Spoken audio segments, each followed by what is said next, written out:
E falando em ativos de risco, né, dessa flexibilização, como você falou, acaba beneficiando os ativos de risco, mas não foi o que aconteceu até agora para a nossa bolsa, né? A gente está caindo ali cerca de 4%, não está indo bem nesse começo de ano. O que explica, na verdade, né, então, esse movimento um pouco pior da nossa bolsa em relação às bolsas internacionais? Porque, afinal de contas, hoje o cenário externo continua nessa onda positiva. Aqui a gente já reduziu e virou, acabou abrindo no positivo. Ontem foi um dia muito positivo, mas acabou virando hoje para o negativo. Como é que você falou aí que beneficia? O que acabou prejudicando nesse começo de ano e o que tende a... Como é que deve ser daqui para frente, né? Eu acho que estão alguns vetores, eu vou tentar simplificar para ser mais breve. Do ponto de vista doméstico, né, você tem primeiro toda essa turbulência com o governo que não atrapalha em nada, a questão da história que vem sendo contada pelo governo não tá legal, a questão envolvendo a Petrobras, a questão envolvendo eventuais ingerências, a questão fiscal tem atrapalhado, isso é um ponto.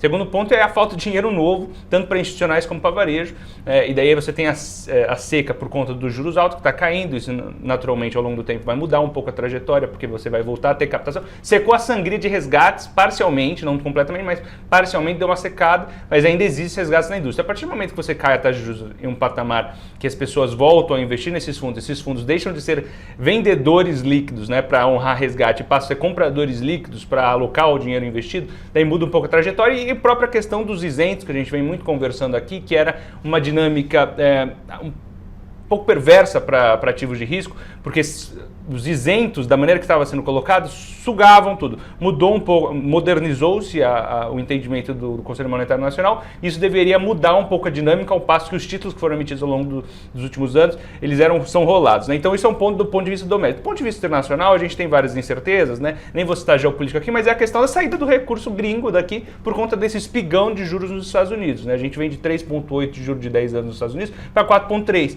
Isso, claro, provoca uma fuga de capitais. Isso é um ponto. Segundo ponto é que de growth, né? Você vai para mercados emergentes porque tem growth. Se que tem growth é tech americana, por que vai comprar emergente? Entendeu? Então tem essa questão de custo de oportunidade que o pessoal não vem para cá, vai para os Estados Unidos mesmo. Então são essas duas dinâmicas que impedem com que a bolsa consiga engatar neste primeiro momento, o que não muda a trajetória, na minha percepção, há mais assim, 12 meses, que seria pelo menos uma conversão à média de um valuation mais justo, né? Um valuation histórico média, estou falando, não estou nem falando de excepcionalidade, estou falando de média, conversão para média, porque a bolsa ainda está barata, o ciclo deveria ser positivo e existem alguns vetores estruturais, né? Balanço comercial, crescimento, mercado de trabalho ativo, etc., que ainda são positivos do ponto de vista do Brasil, sem falar que a narrativa, né, como o Brasil se coloca no mundo, é muito interessante. Então tem vários pontos que ainda me deixam falar que o Brasil está atrativo, mas aos trancos e barrancos, não vai ser um caminho linear e não vai ser excepcional, vai ser assim, uma trajetória de volta à média, né?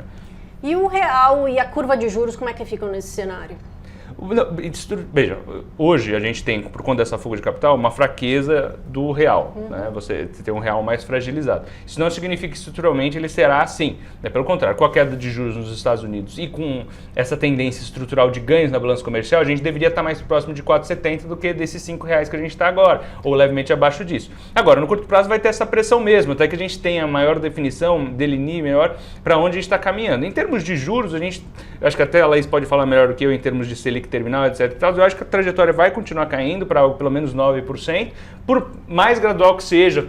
Se houver uma pausa no meio do caminho, a gente vai continuar caindo esses juros. E daí tem a gordura na ponta longa, que a Laís comentou também, que deveria convergir para baixo também. Então tem essa oportunidade nos indexados de inflação longos, né? Pode ter alguma coisa interessante ali, porque tem uma gordura muito grande, né, nesses vértices mais longos de juro real.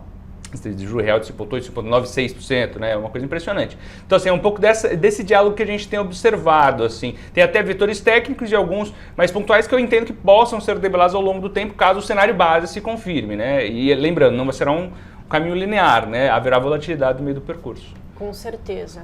E Laís, então a perspectiva então continua a Selic chegar para um dígito. Tendo isso em vista, como é que fica a atratividade da renda fixa? Ainda vale a pena ter renda fixa ou, né, deve ser ajustada ali a carteira? O que a gente gosta mais desde o início da flexibilização, né, do Banco Central é justamente um peso maior nos pré-fixados e nos IPCA+, né?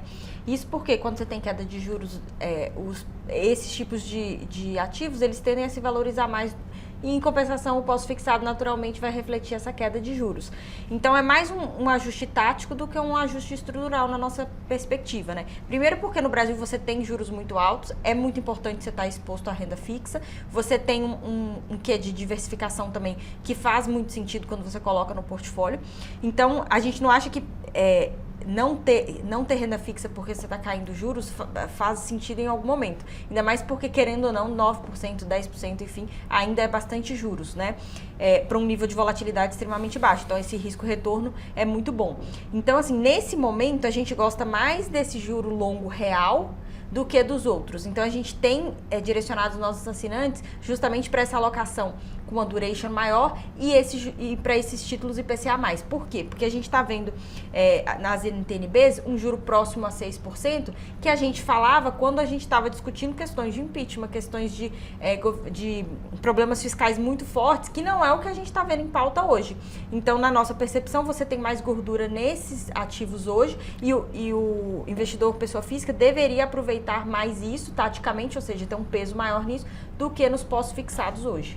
Perfeito. E para a gente já ir finalizando aqui, que a gente já está chegando, extrapolando o tempo, queria perguntar para vocês aqui, começando por você, Laís, o que seria aí uma carteira ideal para se ter nesse momento?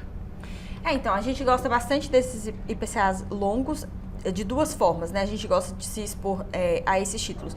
Primeiro, a gente vê mais assimetria, inclusive nos títulos do governo, do que no crédito privado. Isso porque o crédito privado, ele teve um fechamento muito forte depois daquilo que o Matheus falou, que foi a mudança de entendimento do Comitê Monetário Nacional no dia 1º de fevereiro, né? Então, você já teve esse fechamento grande, essa gordura, ela nos parece um pouco menor, menos atrativa. Por outro lado, você tem a questão, quando a gente faz o que a gente chama de gross-up, né, quando você considera que esses títulos não carregam um imposto de renda, você não paga, você ainda tem alguns títulos e fundos de debêntures listados, que a gente gosta bastante aqui, pagando IPCA mais 6, 7, até 8%, isentos de imposto de renda, o que a gente ainda considera níveis extremamente atrativos para a pessoa física, dado o risco-retorno do investimento, né? Então, a gente gosta de uma carteira mais para esses títulos longos, com um peso maior hoje em tesouro do que nas próprias empresas. E a gente gosta ainda também um pouco desse tesouro pré-fixado de até 2 anos, porque apesar da gente estar caindo os juros, a gente acredita que o pré-fixado ainda reflete um nível maior do que a gente vai ter de Selic terminal. Essa gordura tem se reduzido, mas a gente ainda prefere aos pós-fixados. Perfeito. E Matheus? Olha, eu gosto ainda um pouco do que a gente poderia chamar de kit Brasil. Eu teria um pouco de ações brasileiras. É claro que o percentual que você terá vai variar em função do seu perfil. Então, uma pessoa mais conservadora, 10%, uma pessoa mais arrojada, mais próximo de 30%, mais diversificado, né? Então, você pode ter ETF, você pode ter FIA, você pode ter uma carteirinha de ações de pelo menos uns 10, 15 nomes ali, para montar alguma exposição consistente, responsável de bolsa brasileira. Não pode sair comprando qualquer coisa. Tem muito ativo bom, não precisa comprar lixeira, que tem muita lixeira listada também nessa bolsa brasileira, entendeu? E teria também esses IPCAs longos. Agora, outro ponto, né? O investidor ele tem que sempre começar com caixa. O caixa brasileiro rende muito, então a gente pode usufruir um pouco, pelo menos por enquanto, disso. Então, você montando essa carteira e lembrando também de ter um percentual internacional, do qual você pode se explorar tanto dólar, né? Investir em bio lá fora, né? Comprar caixa americano rendendo esses 5% que vai estar rodando, ainda é um ponto interessante. E, claro, não pode perder, né, a oportunidade de surfar essa onda que tem sido a bolsa americana, e que eu acredito que pelo menos neste ano deve continuar gerando bons frutos, né, para o investidor de bolsa. Então, essa combinação, né, fazer uma carteira diversificada, responsável, sem loucura, me parece ser mais apropriado, porque o mundo está cada vez mais complicado mesmo de se entender.